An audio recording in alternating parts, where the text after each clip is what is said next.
Voilà.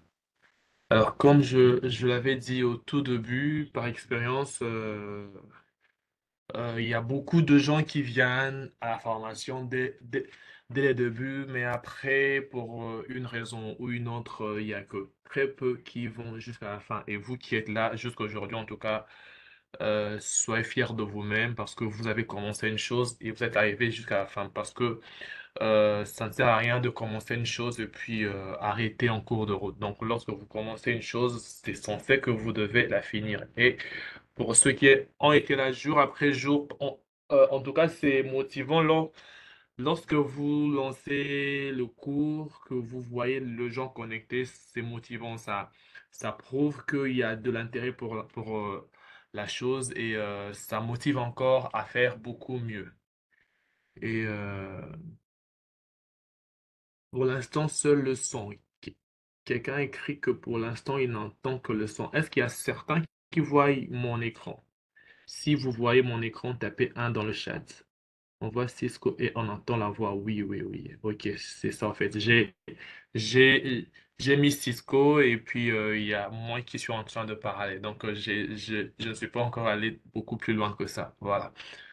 Donc je suis en train de dire que pour ceux qui ont été là soir après soir, après séance, même pour ceux qui ont raté certaines séances, mais ils se sont quand même organisés pour suivre les vidéos que nous mettons sur YouTube. Question de se mettre à jour et tout ça, en tout cas, félicitations. Et ces chapitres, c'est les plus courts, en tout cas. Il y a très peu de slides. On va aller vite et finir vite. Et à la fin, il y aura des questions. Donc, si vous avez des questions, à la fin, posez vos questions. Les questions en rapport avec la formation, bien sûr. Posez-la. Bon, après, si vous pouvez aussi aller ailleurs, mais que ça aille pas trop loin que ça. Donc, je suis là disponible pour répondre à vos préoccupations. Donc, je tenterai de dire qu'il y aura à la fin, aujourd'hui, il y aura les PDF du cours qui seront disponibles parce que on est conscient que c'est pas tout le monde qui a le moyen de se payer la connexion everyday pour lire sur NetAcad. OK? Donc, il y a les PDF qui seront disponibles. Donc, c'est question de vous aider à préparer l'examen final. OK? L'examen final est déjà disponible. Donc, après ce soir, c'est lorsque vous vous sentez prêt pour passer l'examen que vous le faites. Après, il y aura une vidéo que je vais faire pour vous montrer comment passer l'examen final. Donc, avant de passer l'examen final, il y a les commentaires de cours qu'il faut faire. Les commentaires, c'est juste faire un feedback par rapport à comment vous avez passé la formation. Donc, vous dites c'est que ça a ajouté dans vos connaissances, comment vous avez trouvé l'instructeur et tout ça. Donc, c'est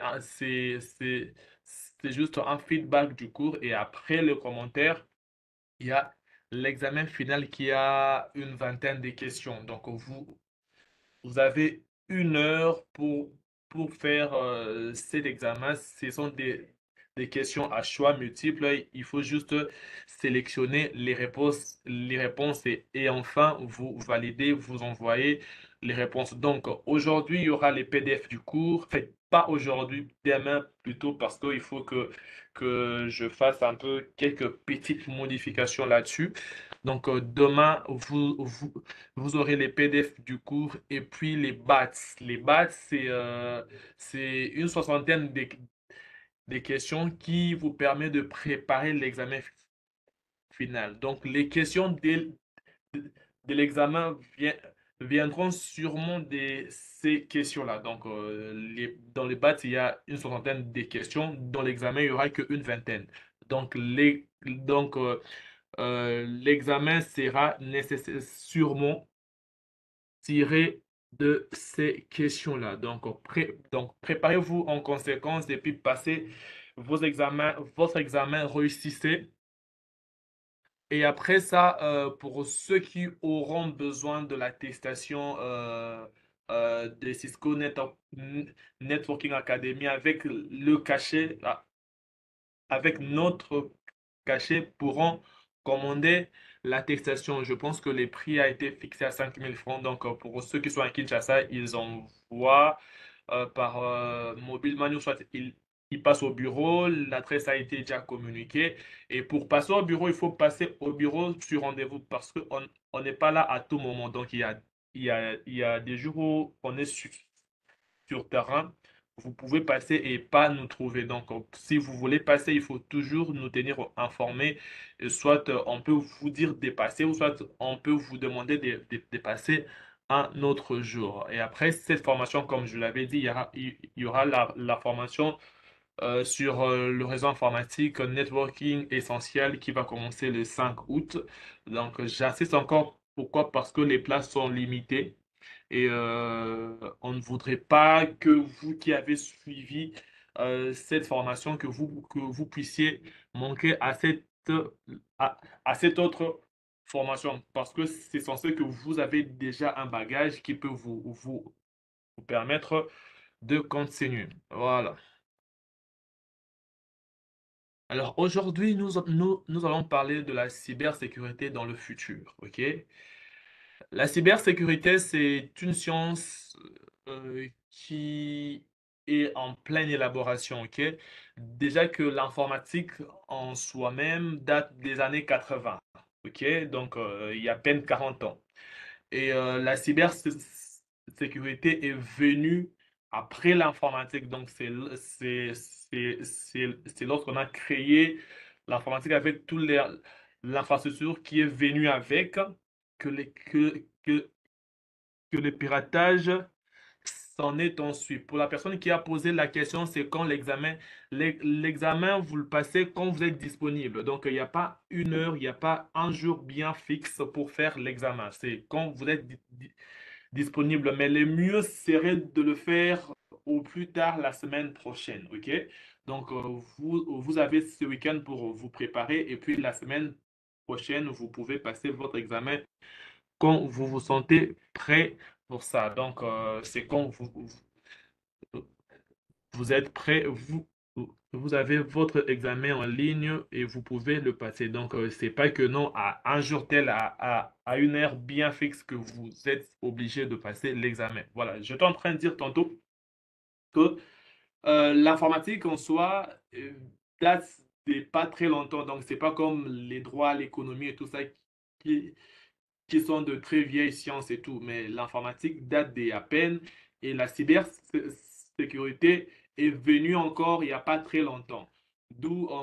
C'est une science en pleine émergence, il y a encore de découvertes à faire, il y a encore de choses à mettre dessus, bien que ça parte très vite, mais c'est quand même une science de l'avenir, une science du futur. Donc, c'est en tout cas en cours d'évolution. Et aujourd'hui, on va parler de cette science-là et puis on va parler de la formation et des carrières dans le domaine de la cybersécurité. Donc, pour ceux qui veulent émerger, pour ceux qui veulent aller loin dans la cybersécurité, c'est quoi la voie à suivre, c'est quoi le chemin à suivre. Les enjeux juridiques en matière de la cybersécurité. D'abord, il faut savoir que entre un hacker, donc en fait, je dirais plutôt un cybercriminel et un professionnel en cybersécurité, les compétences doivent être égales.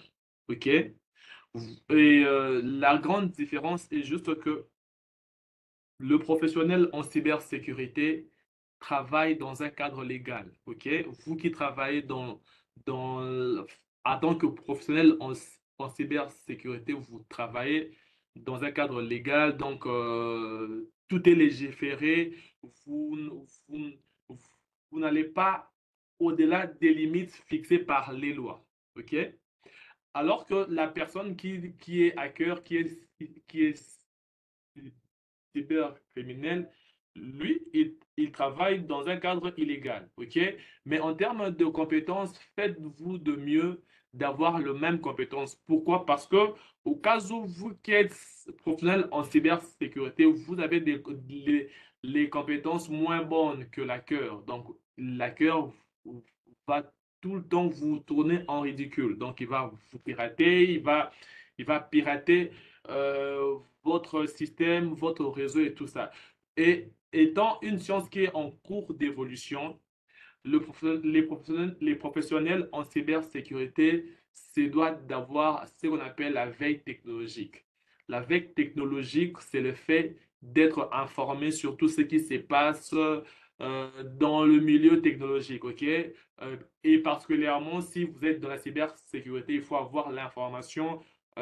C'est quoi les récents virus, comment ils fonctionnent, comment on fait pour le contrecarrer et tout ça. Donc, il faut en tout cas se ressourcer continuellement.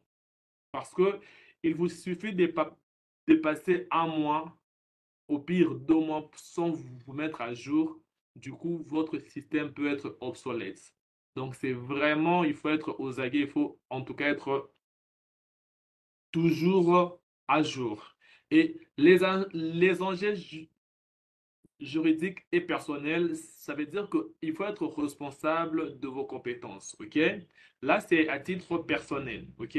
C'est pas parce que vous savez faire quelque chose que vous devez le faire. C'est pas parce que vous savez pirater un système informatique que vous devez le faire. Parce que les faits d'accéder, le fait d'entrer dans un système informatique, dans un réseau informatique, dans un périphérique informatique qui n'est pas le vôtre et sans y être autorisé, c'est une infraction, ok? C'est poursuivable et puis ça peut vous entraîner des problèmes. Donc, rassurez-vous que ce que vous êtes en train de faire cadre avec les lois établies et pour que ça ne puisse pas vous porter préjudice.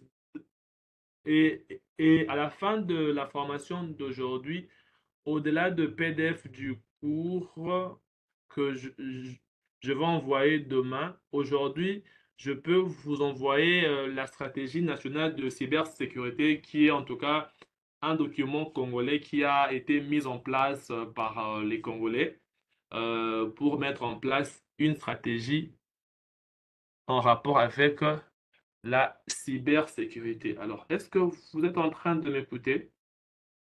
Parce qu'apparemment, mon réseau là n'est pas trop ça. Est-ce que vous êtes en train de me suivre? Si oui, tapez un dans le chat.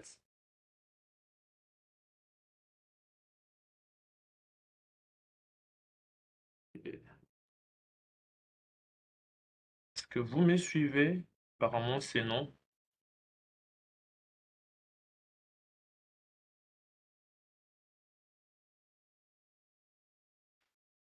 Ok, ok. Une minute.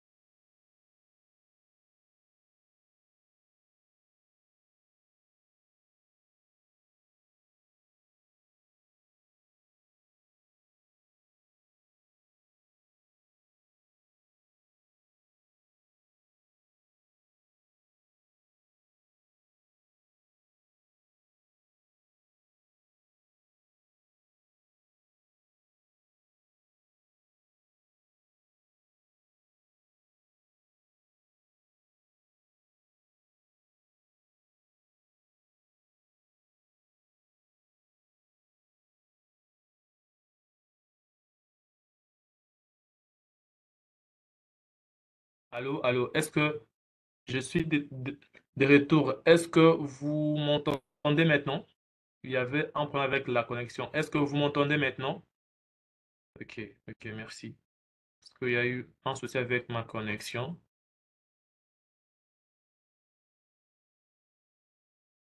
Voilà. Il y a eu un souci avec ma connexion. Alors, est-ce que...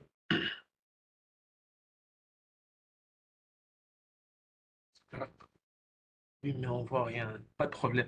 Est-ce que maintenant vous arrivez à voir mon écran? Je viens de partager mon écran. Est-ce que vous arrivez à voir ça? Non? Oui. Ok, d'accord. Voilà.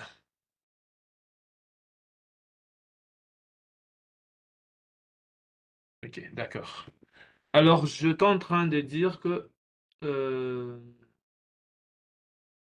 par rapport aux enjeux juridiques personnels, donc ce que vous êtes en train de poser comme acte doit être responsable. Vous devez savoir que le fait de vous connecter dans un réseau qui n'est pas le vôtre, dans un système informatique qui n'est pas le vôtre, sans une permission au préalable, c'est c'est un acte de vandalisme, donc c'est poursuivable. Donc, ne vous permettez pas à le faire, même quand vous savez comment le faire. OK? Même quand vous avez de compétences en piratage et tout ça, vous savez comment pirater et tout ça, mais ne vous permettez pas de le faire parce que c'est poursuivable. Après, les enjeux juridiques et professionnels. Donc, les enjeux juridiques et maintenant dans un niveau professionnel. Donc là, maintenant, c'est en rapport avec les travails. Donc, OK, c'est pas parce que vous êtes administrateur réseau et tout ça dans une entreprise que vous devez espionner les employés de l'entreprise. Accéder dans un système que lorsque vous y êtes autorisé, lorsque vous êtes censé l'utiliser. Et c'est écrit que les entreprises sont dans l'obligation de respecter les lois sur la cybersécurité. OK? Et les lois sur la cybersécurité aussi sont en train de se créer. On est en train de mettre. On est en train de cadrer cela. OK?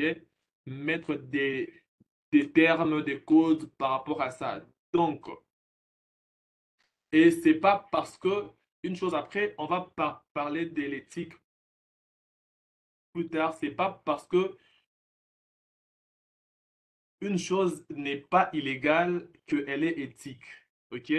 La chose ne peut ou pas être définie dans la loi, mais dans votre éthique personnelle, il y a de choses que vous ne devez pas faire parce que ça ne s'aligne pas avec la morale. Et on dit que si vous enfreignez la loi, vous risquez de perdre votre travail et votre entreprise pourrait être sanctionnée. Donc, c'est un risque à ne pas encourir inutilement surtout. Si vous avez de doutes, consultez les services juridiques parce que dans la plupart de l'entreprise, il y a toujours un service juridique qui gère toutes les questions en rapport avec les droits, la loi et tout ça. Si sur un sujet, sur un thème, vous avez de doutes, consultez ces personnes-là. Il y a même actuellement les avocats, ou soit ceux qui ont fait les droits, les juristes. Donc, vous pouvez être avocat, juriste, et vous spécialisez dans la cybersécurité. OK? Donc, vous avez de compétences en droit et vous vous intéressez aussi à la cybersécurité. C'est pas pour avoir les compétences techniques de la chose, mais c'est surtout pour avoir l'idée théorique de choses et savoir comment créer de lois et savoir aussi comment défendre des gens. J'en connais un qui est juriste, mais il est spécialisé dans l'informatique et particulièrement dans la cybersécurité. Donc, même si vous êtes dans un autre domaine qui est votre domaine de prééminence, mais vous pouvez aussi vous, vous intéresser à la cybersécurité. La législation internationale et cybersécurité. Donc, il y a des organismes qui se mettent ensemble pour pouvoir créer des lois qui légifèrent les secteurs cybersécurité. cybersécurité, donc la cyberespace, ok? Donc, il y en a plusieurs. Il y a des partenariats internationaux regroupant de gouvernements, des industries, des universités, et ils se mettent ensemble pour créer de lois interplanétaires planétaires en termes avec la cybersécurité. Les enjeux éthiques en matière de cybersécurité. Alors, l'éthique, je venais de le dire tantôt, l'éthique comme définition, c'est la conduite des individus dans une société. C'est une branche de la psychologie qui s'intéresse au comportement humain. Donc, l'éthique, c'est savoir ce qui est normal et pas normal d'être fait. Il y a des actes, il y a de comportements qui ne sont pas tolérés dans la société. D'où vous allez voir certaines personnes être des hackers éthiques. Donc, c'est un hacker, oui, mais il est dans l'éthique, donc il est dans la norme. Et c'est particulièrement ce qu'on appelle les chapeaux blancs. Les chapeaux blancs, je les ai définis l'autre fois. J'ai dit que ce sont des personnes qui ont de compétences en, en cybersécurité, mais ils ne vont pas accéder à un réseau ou à un système informatique par effraction, donc sans y être permis. Donc, eux, ils peuvent avoir un bureau d'études en cybersécurité, mais, mais vous devez venir vers eux pour demander leur service.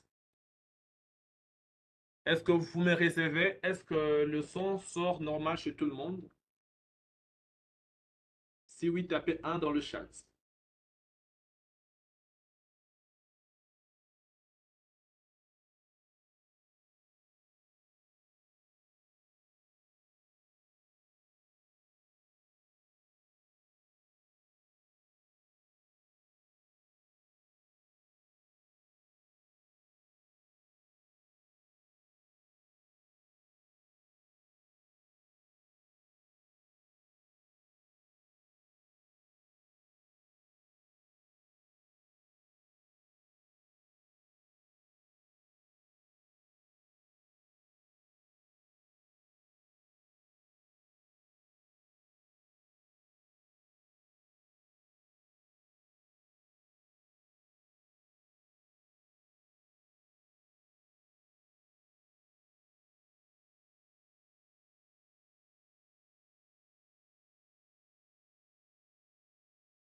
Alors, je suis en train de parler de l'éthique qui est la conduite des individus en société. Donc, lorsque vous voulez poser un acte, demandez-vous si cet acte-là est cadre avec l'éthique. Quelqu'un vient de m'écrire qu'il ne voit pas mon écran. Est-ce que c'est le même problème chez tout le monde?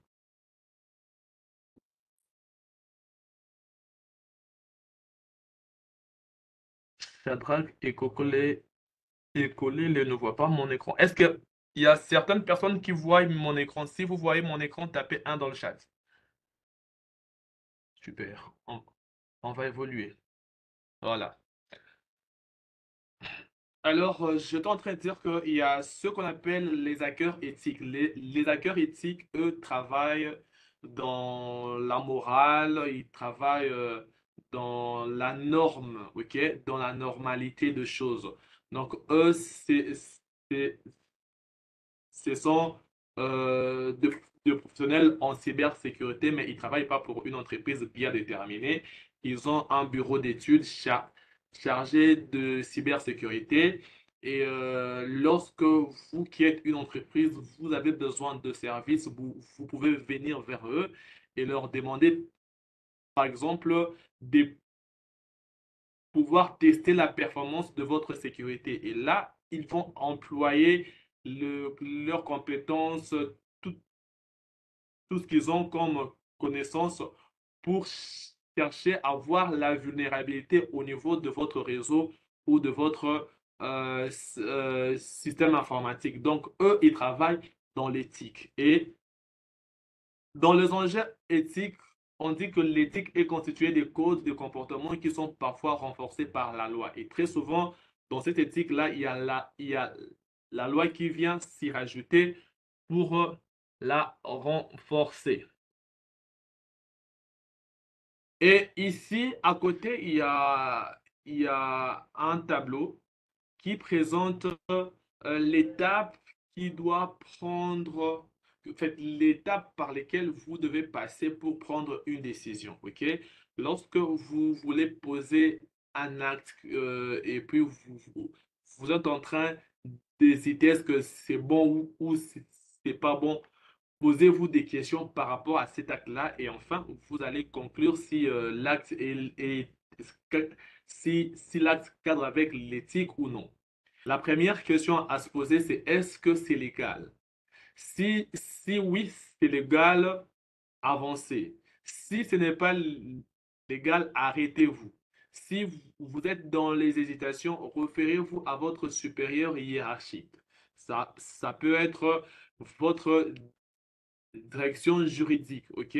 Parce qu'ils savent ce qui est légal et ce qui ne l'est pas. Après, si la réponse était oui, posez-vous la question, est-ce que cela respecte le code et les politiques de l'entreprise ainsi que le principe éthique qu'il reflète? Si la réponse est non, vous savez ce que vous devez faire. Si vous hésitez, consultez votre supérieur. Et si la réponse est oui, posez-vous la prochaine question qui est sûre que cela ne causera pas de perte ni ne nuira pas à notre entreprise et à ses actionnaires.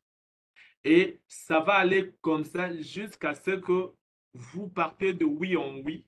Et si la dernière réponse à se poser est oui, et la dernière question qui est serait-ce un problème si cela faisait la une de journaux? Si la réponse est non, vous vous arrêtez. Si c'est oui, voilà. Faites. Je pense que ici, si la réponse est oui, donc ça sera un problème, il faut s'arrêter. Hein?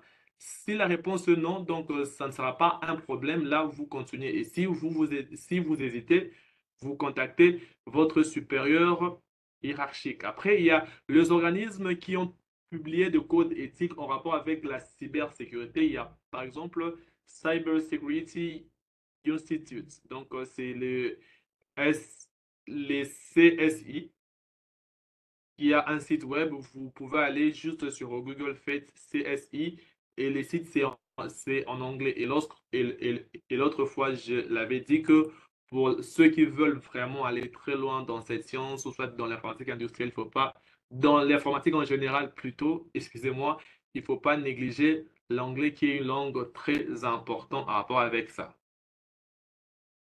Emploi dans le domaine de la cybersécurité. Donc, ici, on parle de certains moteurs de recherche de l'emploi en ligne. Donc, ces moteurs de recherche ce sont des sites qui vous permettent de trouver les offres d'emploi et c'est international, OK? Et ces sites également sont également en ligne. Il y a, par exemple, IT Job Match. C'est un site qui présente des offres en rapport avec l'informatique en général, avec l'IT. Donc, vous pouvez aller sur Google faire IT Job Match. Donc, vous allez voir les différentes offres d'emploi et c'est dans tout le, c'est dans tout, c'est dans tout le pays, OK?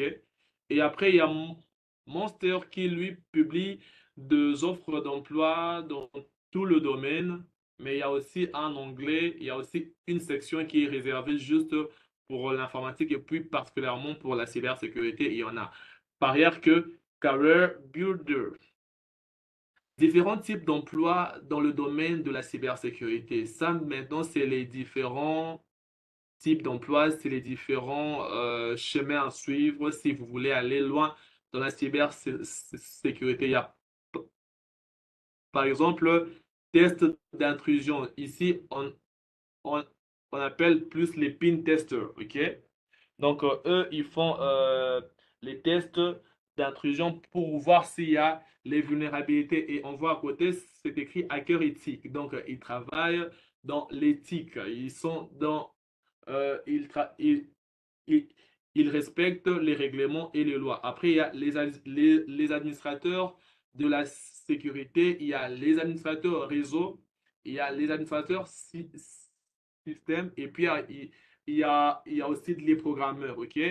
Et c'est comme je vous l'avais dit au tout début, et je n'ai pas arrêté de le dire, c'est que la cybersécurité, c'est une science très, très vaste. Donc, pour aller loin dans la cybersécurité, il faut être bien assis sur un domaine quelconque. Ça peut être les réseaux informatiques, ça peut être la programmation et tout ça. Et puis, soyez très curieux dans les choses qui sont autour de vous. Et puis, bon, il y a par exemple une série que je peux vous recommander qui traite un peu de la cybersécurité, bien que ce n'est pas trop de l'éthique, mais ça peut vous motiver à aller loin dans la cybersécurité. Et la série, c'est Mister Robot. OK? Mister Robot, vous pouvez aller té- té- télécharger ça.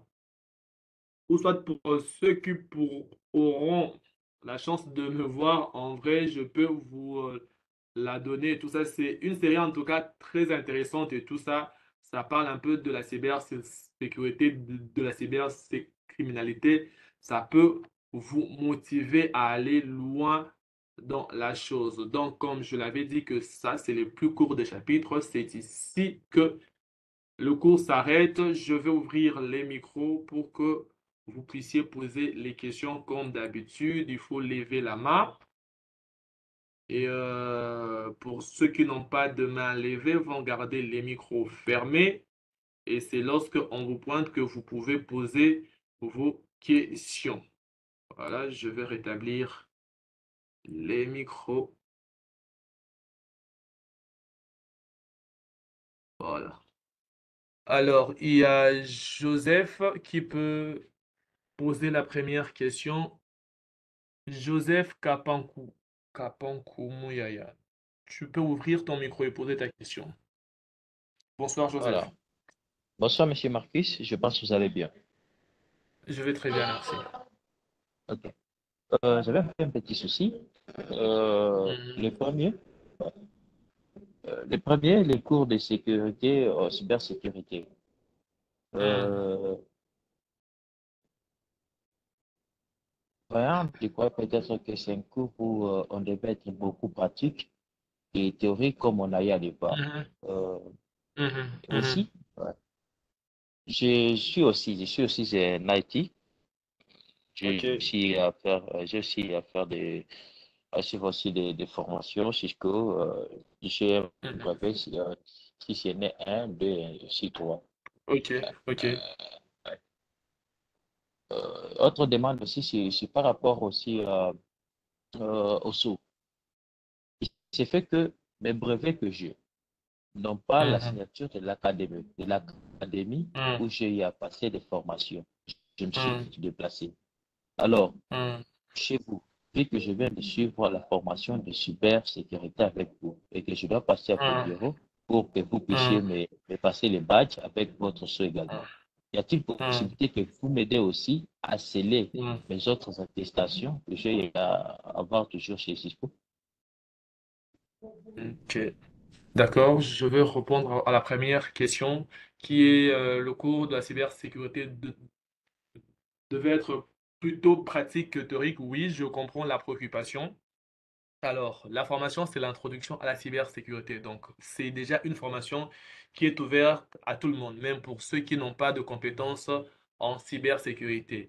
D'où c'est une introduction. Pour ceux qui veulent aller plus loin dans la cybersécurité, il y aura maintenant de formations beaucoup plus pratiques par rapport à ça. Donc, ici, c'est vous devez vous faites après, sauf les TP peut-être qui ont été donnés. Mais en vrai, c'est plus la théorie, ok? Ça vous apprend à savoir quoi faire, comment faire, quoi ne pas faire. Et par rapport à la deuxième question, on va donner les sceaux par rapport à notre académie, oui. Mais par rapport aux autres formations que vous avez eu à faire, je ne sais pas si vous l'avez fait où. Alors, si, donc, d'où c'est à ces académies-là de mettre leur sceau. Nous n'avons pas droit à mettre le sceau sur un brevet qui ne vient pas de notre académie. Donc, à ces académies-là de mettre leur sceau. Je ne sais pas si vous pouvez les contacter, s'il faut quoi faire pour aller vers eux, mais nous n'avons pas droit à faire cela.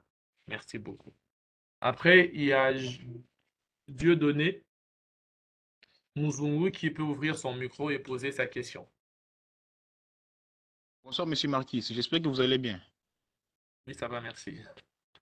D'accord. En fait, merci pour la formation. On a bien suivi ces cinq chapitres, bien sûr. Maintenant, j'avais Ok, une préoccupation. ok, je Alors, t'écoute. ma préoccupation est la suivante. Est-ce qu'il y a-t-il des règles strictes dans la cybersécurité lorsque nous... Parce que j'avais essayé de déchiffrer Mhm, mon document comme ça et j'avais eu des problèmes. mhm, Ce n'était pas chiffré, mais on mhm, m'a montré que c'est déjà chiffré. mhm, Et du coup, quand j'entre pour ouvrir, ça s'ouvre très bien comme d'habitude. Et je n'ai pas compris qu'est-ce qui s'est mhm. passé. Je ne sais pas si vous pouvez m'expliquer s'il y a une autre procédure à faire là-bas.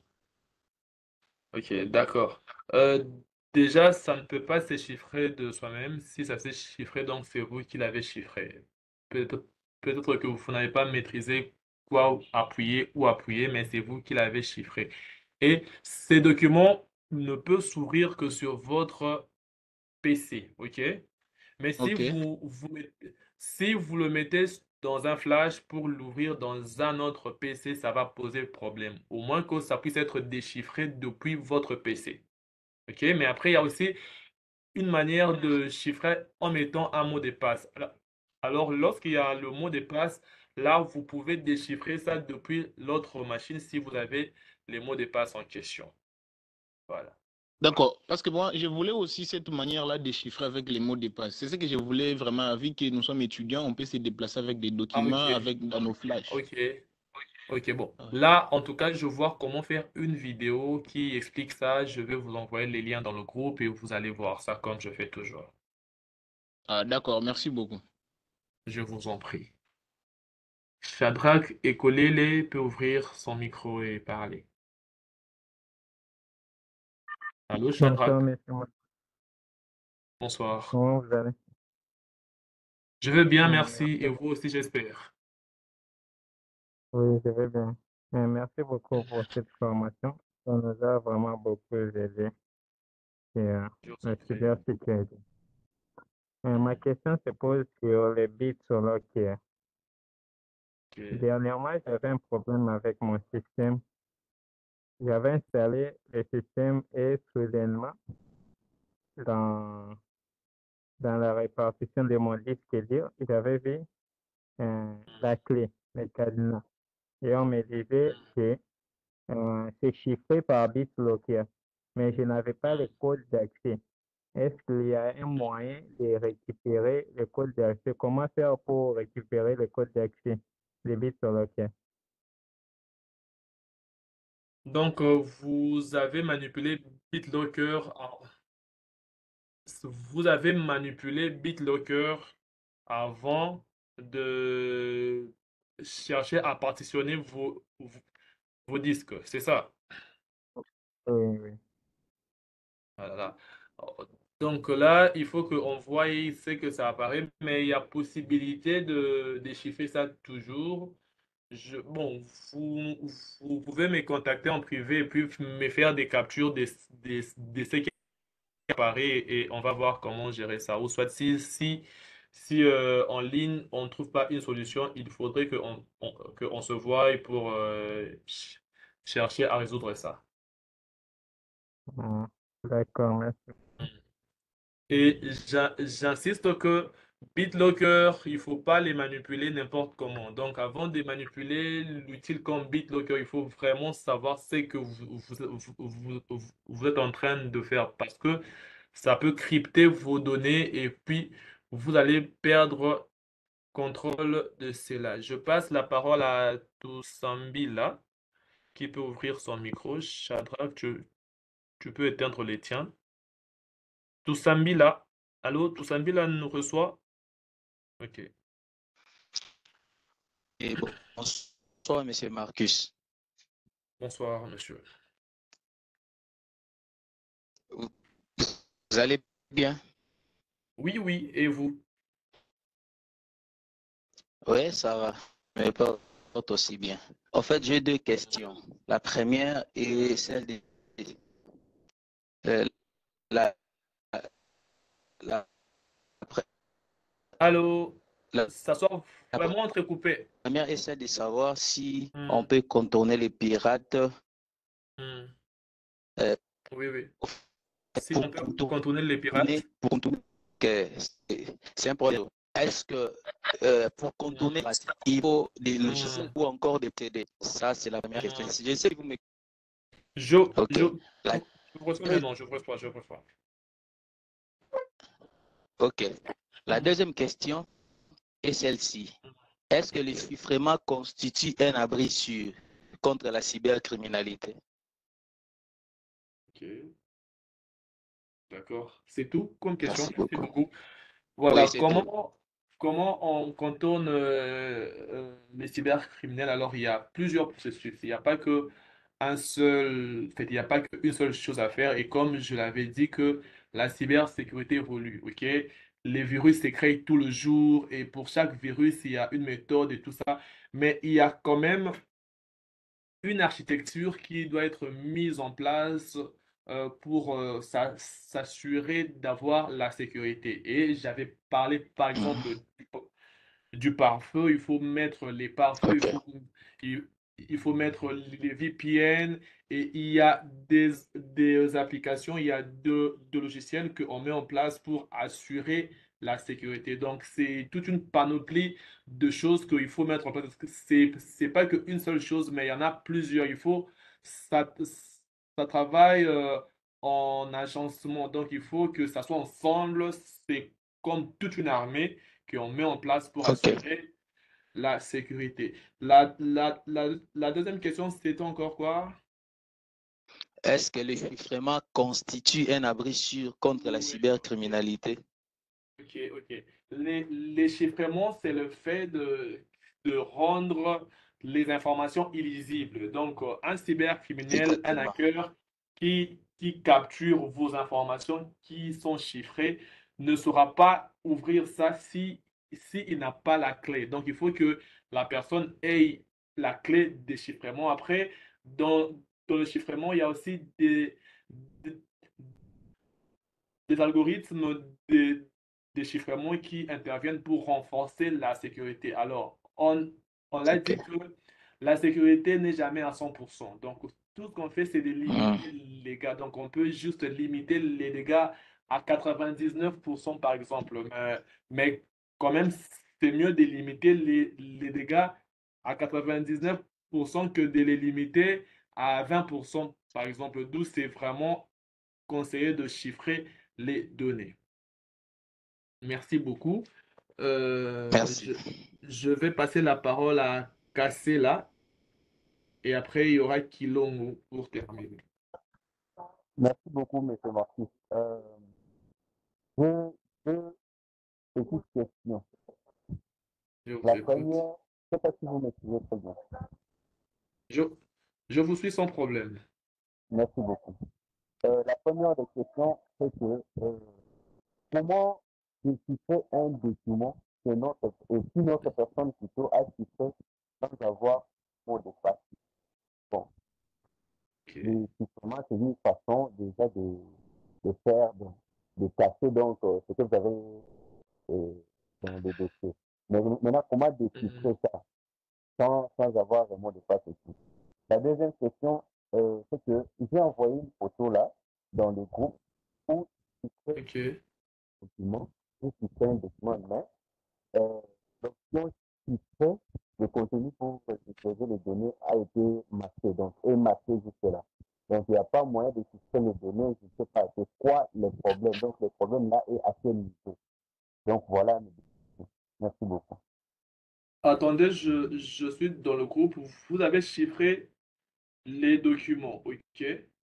Maintenant, Ouais. pour les déchiffrer, ça ne permet pas. Parce que là où Non, il faut déchiffrer, là, ok, c'est, en fait, les besoins, c'est déchiffrer ou de déchiffrer. c'est des chiffres. Donc, pour chiffrer, Hein?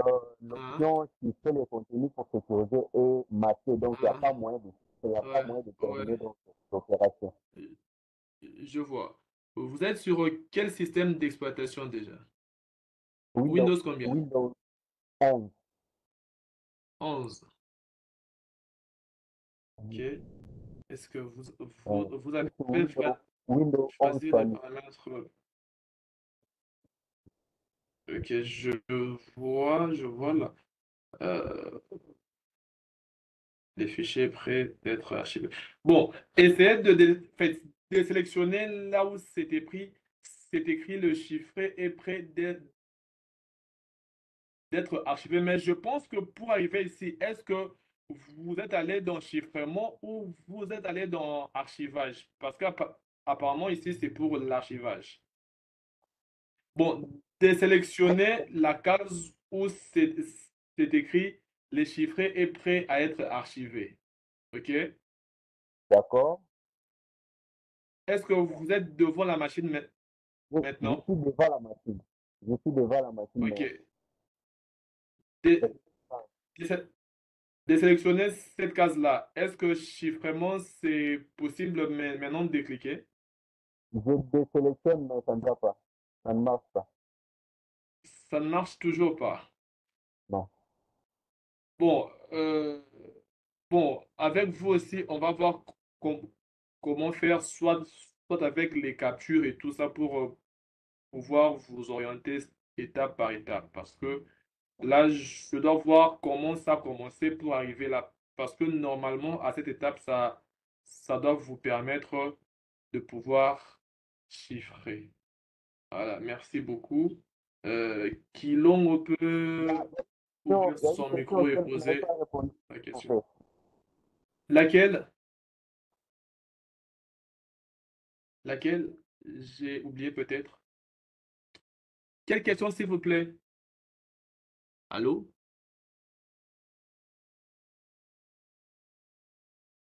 Est-ce que Cassela nous reçoit? Quelle question on n'a pas répondu? Oui, J'ai sûrement oublié. oui, oui. Je disais, comment déchiffrer un document qu'une autre personne a chiffré sans avoir le mot de passe? Excusez. Voilà, pour déchiffrer un document, il faut avoir la clé déchiffrement. Ça s'appelle la clé déchiffrement.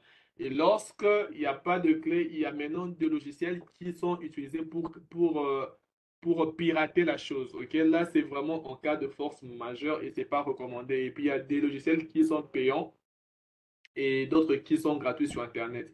Mais le mieux à faire, c'est lorsque vous chiffrez un document, c'est même pour ça que euh, pour le premier chiffrement que je vous ai montré, c'était un chiffrement basique. Donc, sans mot de passe, sans ceci, sans cela. Pourquoi? Parce que les gens ont tendance de perdre facilement leur mot de passe.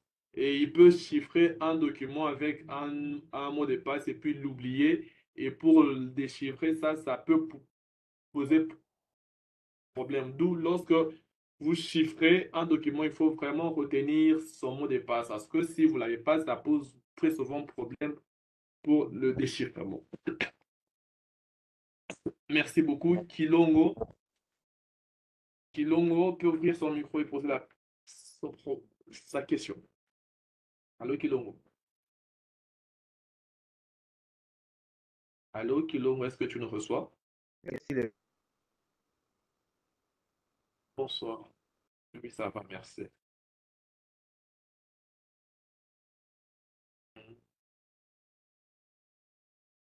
On ne reçoit plus Kilongo. Est-ce que Est-ce-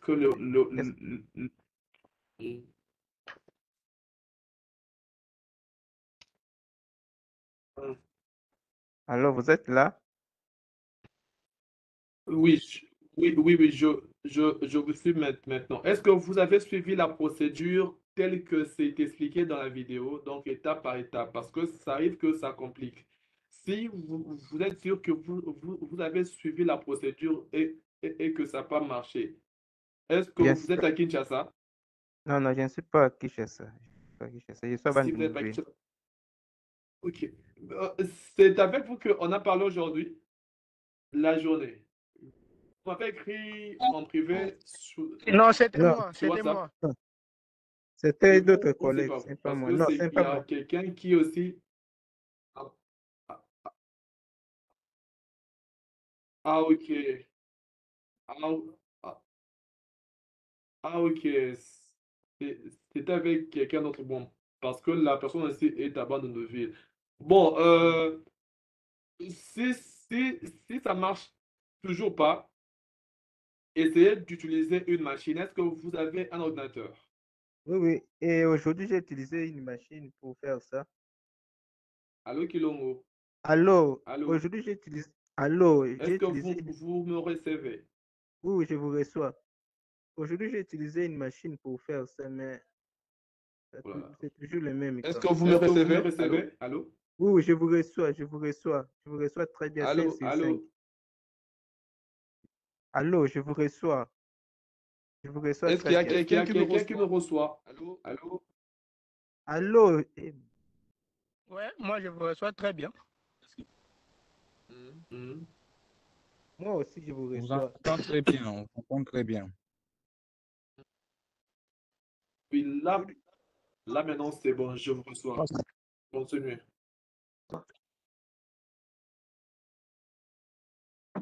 Vous avez utilisé une machine, mais ça ne marche toujours pas. Bon, essayez la dernière chose. Créez un nouveau, en fait, une nouvelle adresse mail et inscrivez-vous par cette adresse mail-là. Ah, d'accord, d'accord. Merci beaucoup. La connexion commence à bugger énormément. Énormément. Kilongo, Kilongo, contactez-moi contactez-moi en privé en après privé ici. après Hein. ici. D'accord, d'accord. Merci beaucoup. Ah là là. Oh là là.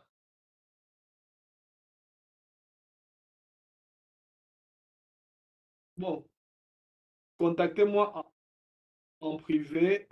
Après cette séance, je peux vous orienter étape par étape. Kouba Jansi peut ouvrir son micro et poser sa question. Ça sera la dernière question de ce soir.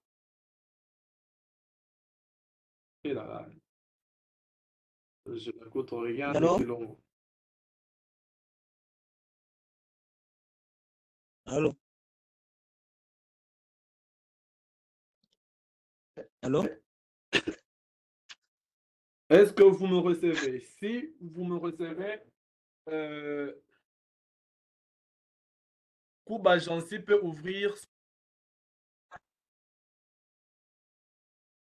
Bien sûr, je suis en train de parler. Je voulais juste savoir sur le test, nous allons faire ça comment?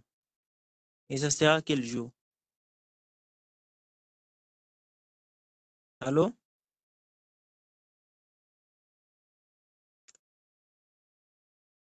Allô?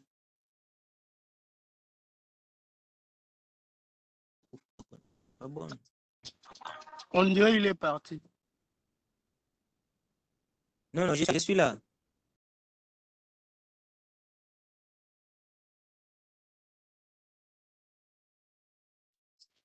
Mais c'est marqué, c'est parti, on dirait. Ah bon.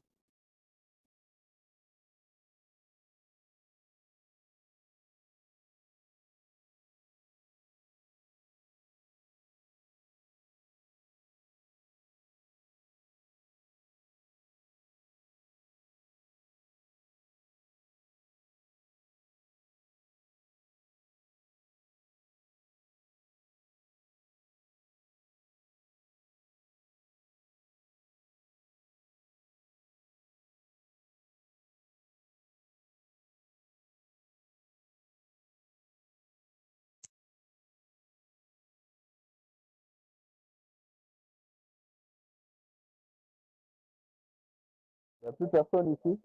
Vous êtes parti? Non, non, nous Moi, je sommes suis là, là. j'attends toujours.